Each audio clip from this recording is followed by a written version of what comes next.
Hola, en esta nueva inmunopíldora vamos a profundizar en las técnicas de inmunodiagnóstico y en concreto en ver cómo se pueden obtener las herramientas fundamentales para poder realizarlas, los anticuerpos. Ya sabéis que el inmunoensayo es la técnica por excelencia para el laboratorio de inmunología y otros laboratorios y necesitamos los anticuerpos ya sean policlonales o monoclonales. Muy rápidamente, porque lo hemos visto en píldoras previas, os recuerdo que la reacción antígeno-anticuerpo, que se va a usar para determinar concentraciones de distintas sustancias o células, se puede poner de manifiesto por las características físico-químicas de estas redes, como es la capacidad de dispersar la luz, la turbidez que producen en suspensión o incluso su capacidad de precipitar o aglutinar.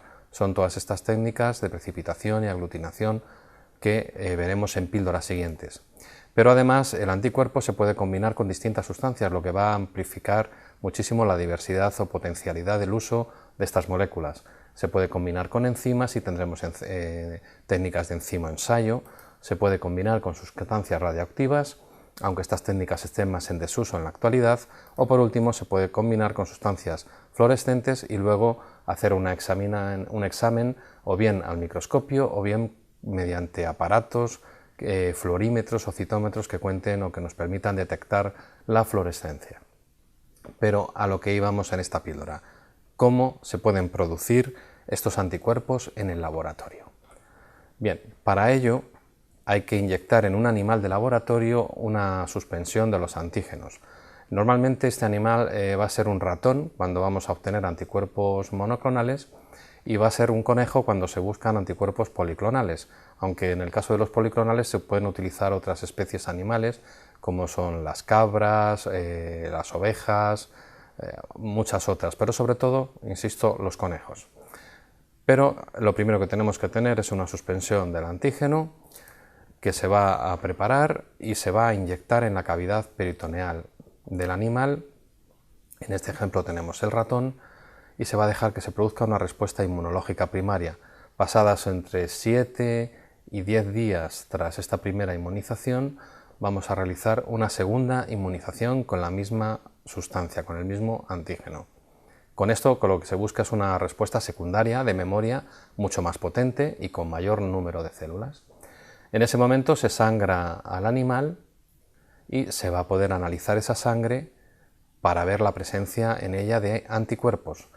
Aunque ya en esta sangre, si separamos el suero, vamos a encontrar una mezcla de anticuerpos dirigidos frente a los distintos epítopos que tenía nuestro antígeno, el rojo, el azul o el verde. Esos serían anticuerpos policlonales. Si queremos llegar al monoclonal, tenemos que obtener el bazo del animal. Aquí tendremos clones específicos de nuestro antígeno de interés y clones inespecíficos de nuestro antígeno, como son los grises. Para buscar los que nos interesan, en primer lugar, lo que hay que hacer es fusionar las células B del animal obtenidas del bazo con unas células tumorales, un mieloma. Aquí estáis viendo cómo se está produciendo esta fusión y estas células fusionadas se llaman hibridomas.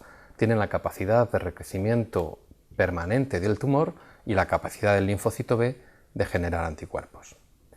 Lo siguiente que habrá que hacer es ver cuáles se han fusionado y cuáles no. Para ello se pone en un medio selectivo y, como veis, los linfocitos T que no han fusionado, no han formado hibridomas, acaban muriendo.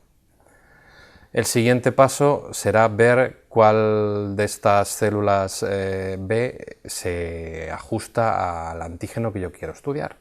Para eso hay que hacer una técnica que se llama de dilución límite, en las que calculamos que podemos sembrar en un pocillo una o menos células B.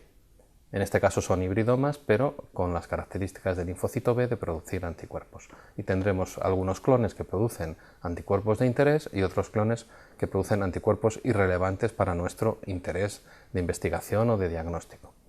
Bien, pasados unos días en un incubador, en determinadas condiciones, estas células se replicarán y formarán los llamados clones que sintetizarán inmunoglobulinas. Como veis, en los que no había células no hay crecimiento y no habrá anticuerpos. Y ahora tenemos que saber, de estos 6 ejemplos que tenemos en el dibujo, cuál produce anticuerpos frente a nuestro epítopo de interés o cuál es irrelevante.